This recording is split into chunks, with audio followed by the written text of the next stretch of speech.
Hi everyone, this is Priyanka. Welcome to my channel where I talk about vegan lifestyle and living on a whole food plant-based diet for better health and better environment.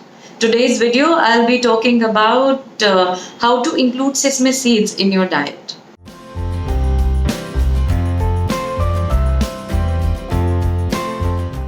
White sesame seeds have numerous health benefits, and I'm not going to go into that detail in this video, but I'm going to quickly give you tips on how to include them in your diet and how much to include in your diet. All different kinds of seeds that we have, like watermelon seeds, pumpkin seeds, chia seeds, sesame seeds, all of them have different benefits, and we should include all of them in our diet. Per day, one person should have a handful of seeds in their diet, and you can choose to have just the same kind of seeds, or you can do it as a mix of seeds. First thing I'd like to suggest is that we should avoid eating seeds in the raw form because sesame seeds are so small in size. If we just eat them like that, they might just pass through the body without getting absorbed. You can have them in the form of a milk or a powder or a paste, like making a butter out of it. I'll share a quick recipe of my favorite sesame milk. Since I'm a vegan, everybody's always asking me where do I get my calcium from. You can get more calcium from sesame milk than you get from cow's milk. And having this sesame milk once or twice a week is a great way to include sesame seeds in your diet and to get your enough calcium intake.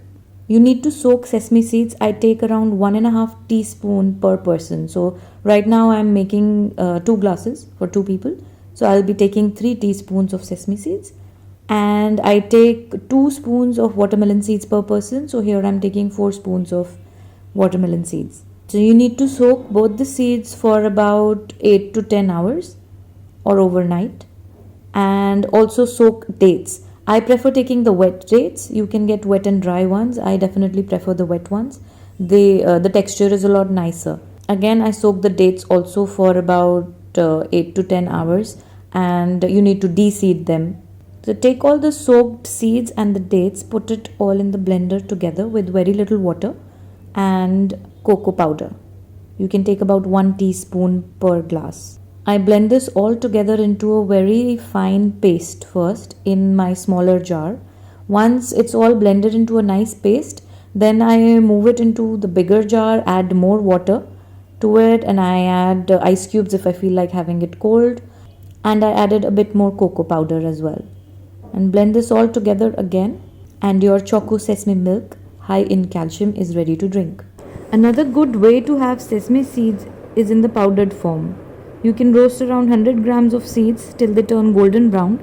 Make sure you don't burn them, and grind them in the blender to form a powder. You can also use the pulse setting so that the powder stays coarse. You can sprinkle this powder in salads and soups for a great taste, and this can be stored in an airtight container in the fridge for about a month. Last suggestion for today is to make sesame seed butter. Simply roast the sesame seeds on a low flame till they turn golden brown, like we did to make the sesame seed powder. I personally find the sesame seed butter taste a little too strong, so I mix watermelon seeds in this.